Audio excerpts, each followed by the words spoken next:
मित्रांनो शब्रेम नमस्कार. मी आहे विनोद कुमार माने गुरुजी या माझ्या एज्युकेशनल मोटिवेशनल सोशल आणि टेक चॅनल मध्ये आपण सर्वांचं मी सहर्ष स्वागत करतो आहे. मित्रांनो आज आपण बघूया इयत्ता 9वी च्या अभ्यासक्रमाला असलेलं मराठी भारती या पुस्तकाच्या अंतर्गत आज आपण 12वी कविता अभ्यासणार आहोत, ज्या कवितेचं नाव आहे महाराष्ट्रावरुनी टाक ओवाळुनी काया. आणि मित्रांनो एकंदरीत जर आपण पाहिलं तर या कवितेचे कवी आहेत, फेमस कवी आहेत, सुप्रसिद्ध कवी आहेत लोकशाहीर अण्णाभाऊ साठे.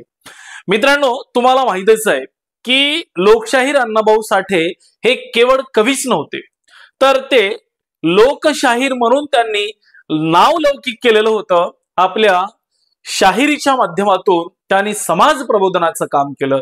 याबरोबरच ते कथाकार आहेत, कादंबरीकार आहेत, नाटककार आहेत आणि या सर्व भूमिकेमधून त्यांनी समाजातील वंचित व शोषित घटकांच्या वेदनांना आणि संघर्षांना त्यांनी वाचा फोडलेली आहे. मित्रांनो प्रस्तुत महाराष्ट्रावरून टाक ओवाळुनी काया या कवितेतून कवीचे महाराष्ट्रावर असणारे प्रचंड प्रेम हे अभिव्यक्त होत आहे आणि तसेच ते महाराष्ट्राच्या जनतेला राज्याच्या सन्मानासाठी बलिदानाला तयार राहा असे आव्हान या कवितेच्या माध्यमातून करतात. मित्रांनो सदर कविता ही अण्णाभाऊ साठे यांच्या कविता व माझा रशियाचा प्रवास या पुस्तकातून घेतलेली आहे. ही कविता अत्यंत ओघवत्या लोकभाषेतून लिहिली आहे, ज्यामुळे ती थेट वाचकाच्या हृदयाला जाऊन भिडते. आणि मित्रांनो आणि तिच्यातील विचार जे आहेत तर ते विचार सर्वसामान्य माणसापर्यंत प्रामाणिकपणे पोहोचवण्याचा त्यांनी प्रयत्न केलेला आहे. तर मित्रांनो ही कविता पहिल्यांदा आपण ताला सुरामध्ये ऐकून घेऊ, नंतरच मग समजून घेऊ. चला तर मग आजच्या व्हिडिओला मी सुरुवात करतो आहे. मित्रांनो तत्पूर्वी आपण जर माझ्या चॅनलवरती नवीन असाल तर नक्कीच माझ्या चॅनलला सबस्क्राईब करा, व्हिडिओला लाईक आणि शेअर करायला विसरू नका.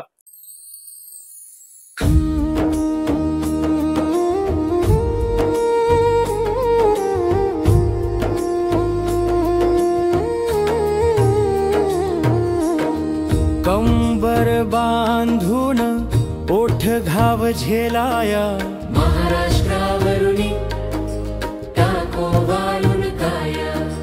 महाराष्ट्र मंदिरा पुढती पाजळयाशी ज्योती सुवर्ण धरा खालती नील अंबर भरले वरती गड पुढे पोवाडे गाती भूषवितीला मराठी तो अरबी सागर लागे जयाचे पाया.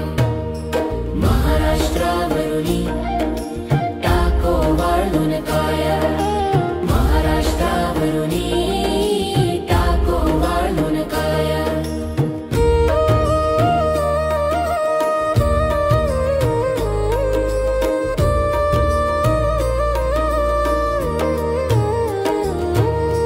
ही माय भूमी धीरांची शासन करत्या वीरांची घामाची आणि श्रमाची खुरप्याची आणि दोरीची संतांची शाहिरांची त्यागाच्या तलवारीची स्मरून धुरंधर आता त्या शिवराया.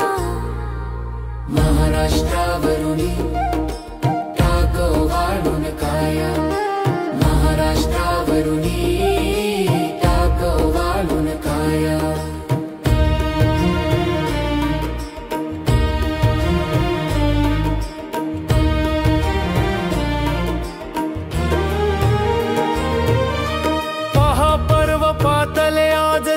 संयुक्त महाराष्ट्राचे साकार स्वप्न करण्याचे करी कंकण बांधून साचे पर्वत उलटून यत्नाचे सांधूया खंड कित्याचे या सत्यास्तव मैदानी शिंग फुंकाया.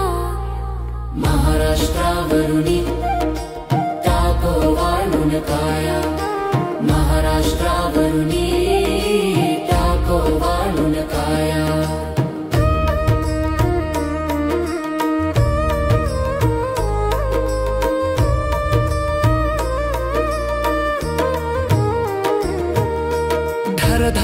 लहरी ऐक्याची, मनीषाची महाराष्ट्राची, पाऊले टाक हिम्मतीची, कणखर जणू पोलादाची.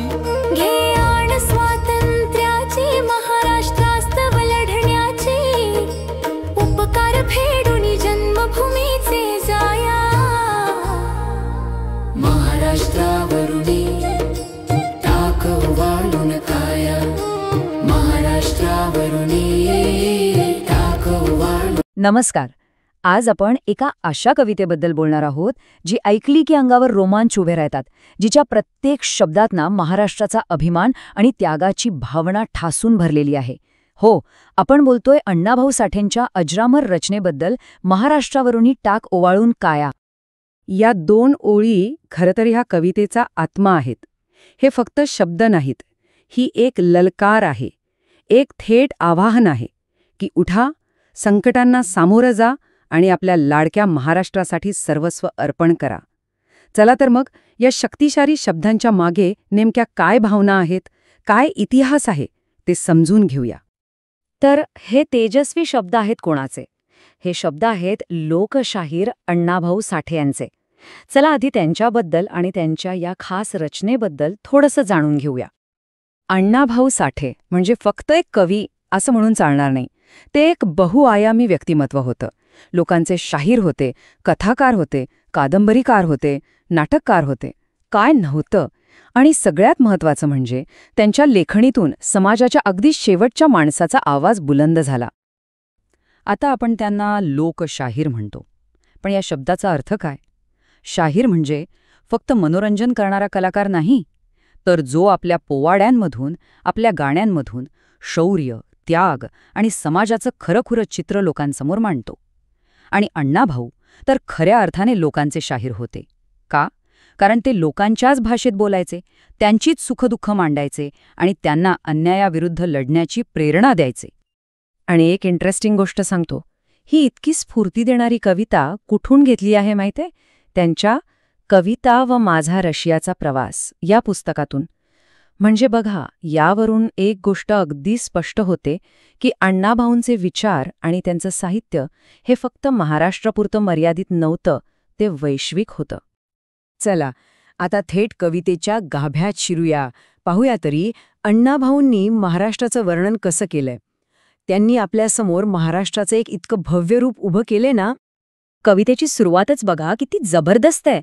महाराष्ट्राला थेट एका पवित्र मंदिराची उपमा दिली आहे. म्हणजे ही भूमी फक्त एक जमिनीचा तुकडा नाही, तर एक पूजनीय स्थान आहे. एक असं मंदिर ज्याच्यासमोर यशाची ज्योत सतत तेवत आहे.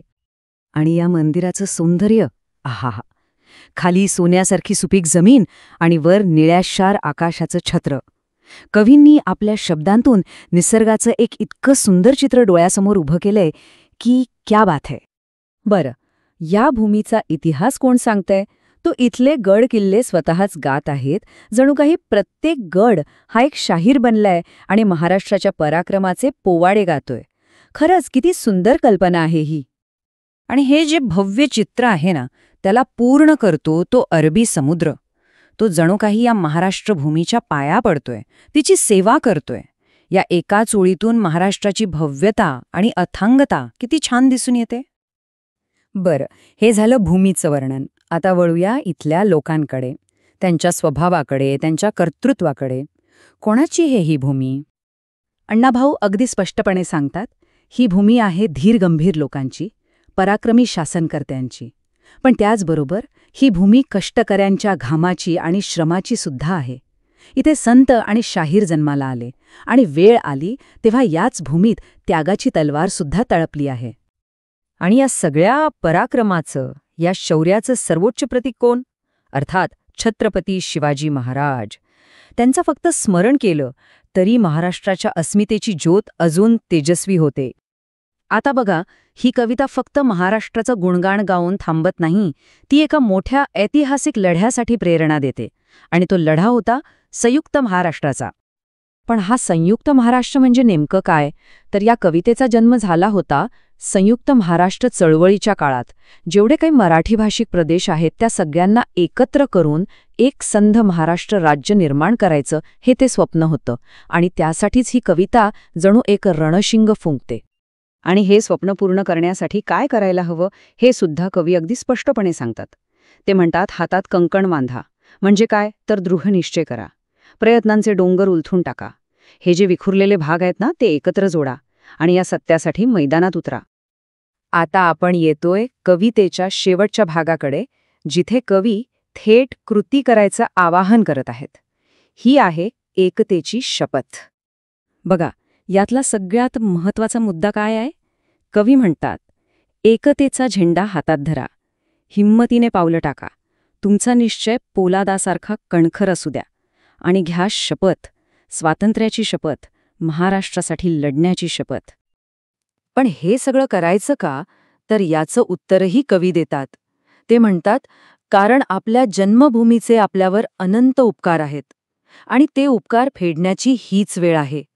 ही फक्त एक लढाई नाहीये, तर आपल्या मातृभूमीप्रती आपलं कर्तव्य आहे. ही कविता जरी एका विशिष्ट काळात एका विशिष्ट उद्देशाने लिहिली गेली असली तरी तिचा जो संदेश आहे ना तो कालातीत आहे. म्हणजे तो कुठल्याही काळात लागू होतो. एकता, आपल्या समाजासाठी त्याग करण्याची तयारी, आपल्या भूमीवरचं प्रेम, ही मूल्य कधी जुनी होतात का? नाही ना. अण्णाभाऊंचे हे शब्द आजही आपल्याला या मूल्यांची आठवण करून देतात आणि ते आजच्या काळातही तितकेच महत्त्वाचे आहेत, नाही का? यावर विचार करायला हरकत नाही.